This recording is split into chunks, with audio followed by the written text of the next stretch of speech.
Hi everybody. Hi there. This travel video episode is about the Cumberland Gap area. And boy, I think I kind of left Sandy behind on that one. I was laid up with a foot problem, so Ed did kind of experience this one on his own, but at least he had a great time and I had fun sharing it with him when he got back.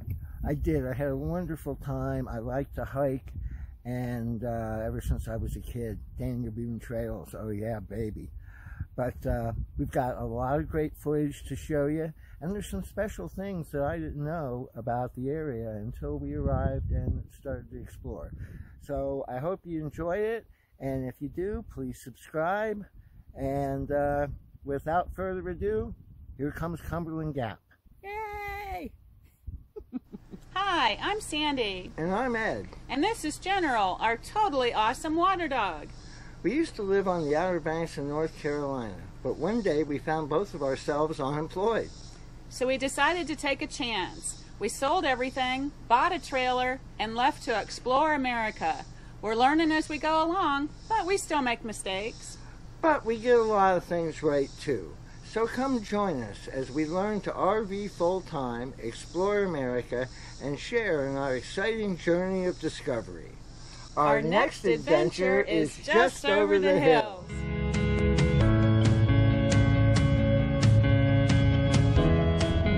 We are on Highway 58, headed west to Cumberland Gap. There's mountains to the right of us, and there's mountains to the left of us, and every once in a while we have to go over a mountain. But other than a couple really steep hills, it's been a pretty nice drive.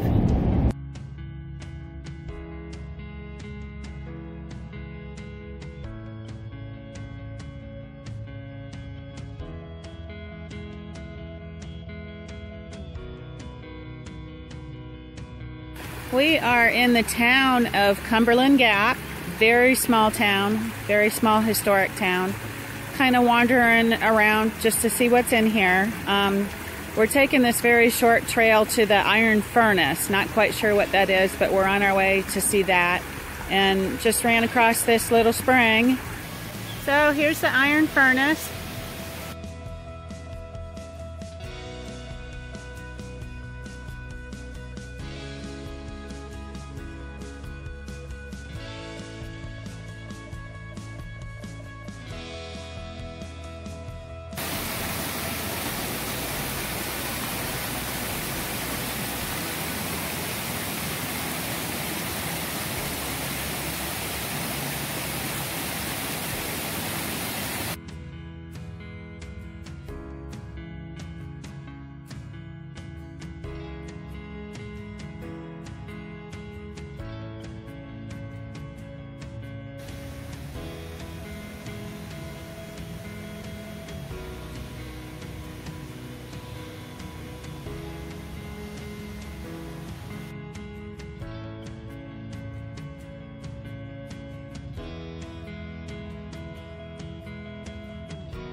So right next to the town of Cumberland Gap, there's a pretty big mountain.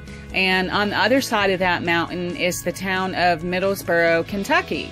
And while, you know, the pioneers and even the train tracks used to go through Cumberland Gap to get on the other side of that mountain, now they have a tunnel.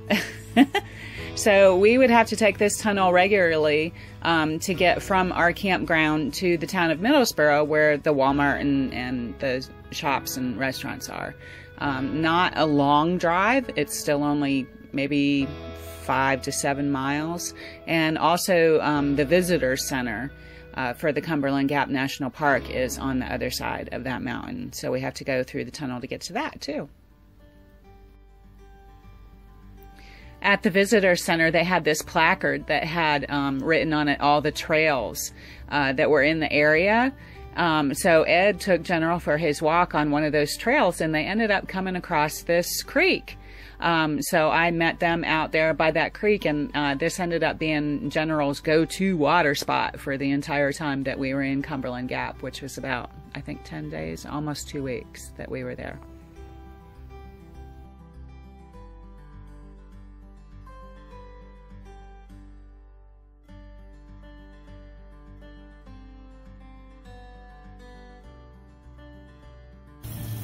So I got up this morning to leave the campsite to go on the hike through Cumberland Gap. Truck wouldn't start, dead battery. We noticed it had been leaked. Kind fella at the campsite area gave us a jump start. I drove into town, didn't know what I was going to do. Come up on AutoZone, and I have a card with them, an account. They changed out the battery. I'm all hooked up, good to go, and since their local church is having a car wash here, I figured, you know, I was blessed. I got them pass it on. So Ed was so excited about going on this hike. It was about 2.5 miles on the map. It looked like it was about 2.5 miles round trip up to the Tri-State Peak and then back down again. There were several stops that he wanted to see along the way. The Indian Rock, there's a couple forts up in there. 2.5 miles to a lot of people may not sound like much. The last half of that trip up the hill was uphill. A difference in probably about 700 feet elevation. So it was a bit of a hike for him. He was a little out of practice. So this was a really good start for him to get back in the swing of things. And, you know, with all his heart surgery and his stroke and everything, and he's 65 years old, and this was a major achievement for him. And I was so proud of him that he accomplished this. So it was a really great day.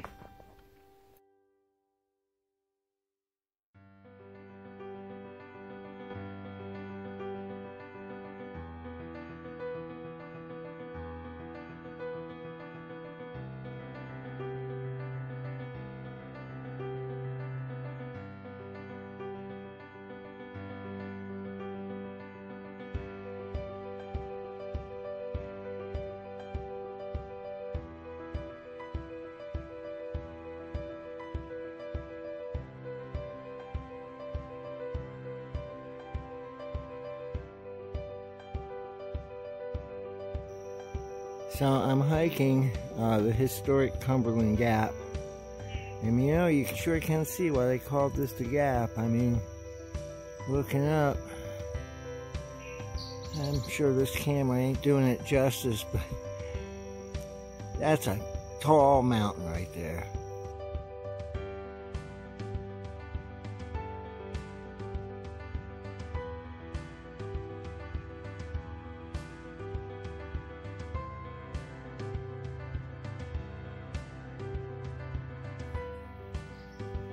I think the pictures I'm taking just don't do justice to what I'm seeing. I mean, this is really something. I don't even think video will capture the amazement and the wonder of this beautiful, beautiful Cumberland Gap area. The very next day after Ed's big hike, he took General on a walk on one of the trails that went from the town of Cumberland Gap back up to our campground, which was about 2 miles. Okay, we are going up to Pinnacle Overlook in Cumberland Gap National Park. So, of course, knowing that it's an overlook, there's our first switchback here we're going around. But nice roads.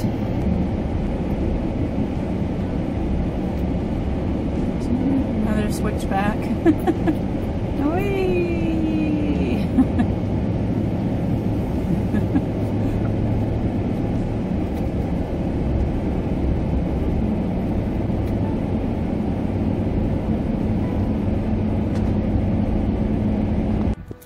Okay, we're up on top of the Pinnacle Overlook, and we're actually standing in Virginia, and I'm looking over towards, probably around that mountain to the left there would be more of Virginia. And so this is Tennessee that we're seeing, and that's Harrogate straight out there. And if we look down, here's the town of Cumberland Gap, which is in Tennessee, and the Tennessee-Virginia border is just north of that city. So in between us and Cumberland Gap is the border for Virginia. And then this is the mountain that the tunnel goes under. And if you can see those power lines, that peak of that mountain right there is where Ed hiked to yesterday. That's the Tri-State Peak. And looking down again, this is the original Cumberland Gap where they crossed through. And then over here is Middlesboro, Kentucky. So you can see 3 states from here and a lot of history. It's way awesome. This is a little mark that they put in the path to get out to the overlook. I thought this was cute. So now we're in Kentucky. And now we're in Virginia.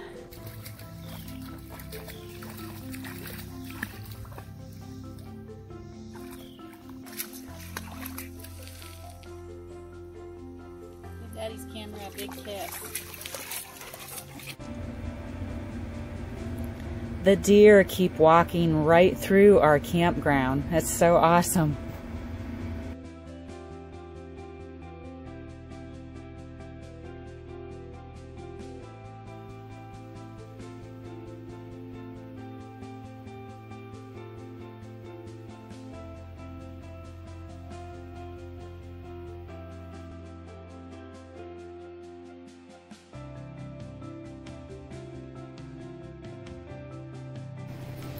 Hey y'all, it's story time, and if we are at Cumberland Gap National Park, Wilderness Park, and love it here. When we first got here, there was a site that we absolutely loved. It was wide, it had a lot going on for it. So we almost set up, and I wanted to get the AC going real quick. So before I did anything else, I was still hitched up and everything. I went to plug the electric in, and the 30 amp breaker kept tripping. Now there wasn't anything wrong with the wiring. In a brief second I could see our surge protector was showing that everything's wired right, but it just had a weak breaker. Well, we didn't have any kind of adapter. So anyway, we did get one. Then when that site opened up, somebody else moved in there. They had a 50 amp service. They loved it there, I guess. So when it opened up, we went over there, hooked up with a 50 amp adapter. We thought we were so clever. Well, when I was cleaning off the site, brooming things off, lots of berries. Didn't think about that. There's berries everywhere. Berry stains. The birds love the berries. Bird poop everywhere. I mean, so we had to move. And so now we're over here. Well, if you all have been watching any of our videos, you already know about our setup with our tanks. So now I'm finding another use. So I went and filled up a freshwater tank a little bit, about a third of the way, because these sites are just electric only. So we've got our freshwater tank full in the trailer, but I don't want to be hitting on that. So I just found another use for this. And I don't want to bother the neighbors. Normally I would plug, there's 12 out. This is a panel box. It's got everything wired into it. You probably know that from the other video, but just in case y'all haven't seen it. And it controls a heater between the 2 tanks and a pump for each tank, and some lights in the back. So I don't want to bother anybody, even though it's daytime. But I left enough cord. So I plugged it in 12 volt cigarette lighter in the truck. We're going to fire the truck up.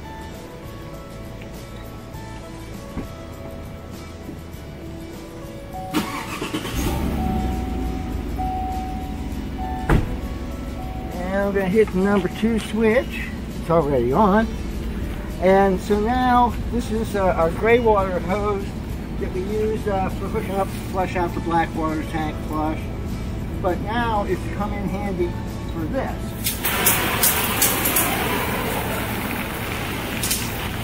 And yeah, I watch all our neighbors look over and say, how's that guy doing that? So I'm not going to bore you anymore. I'm already in danger of spraying my wife with the hose. And but anyway, we found another use for our setup. We have yet to use it going into the desert for extra storage and gray water dump. But I am so glad we set this up. Hope everybody's doing well. Talk to you soon. Bye-bye.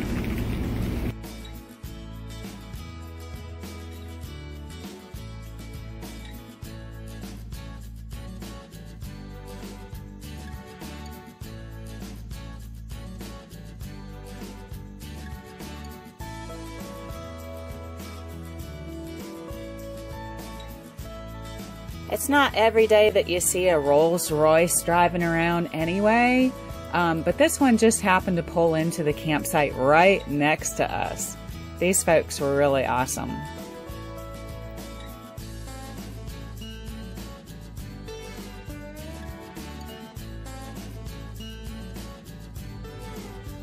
So I'm out for a morning stroll in the Cumberland Gap Wilderness Road National Park. And I just thought I'd do a little bit of filming to show you all. And you know, I really can't believe how empty this park is in late July. This place is really a treasure.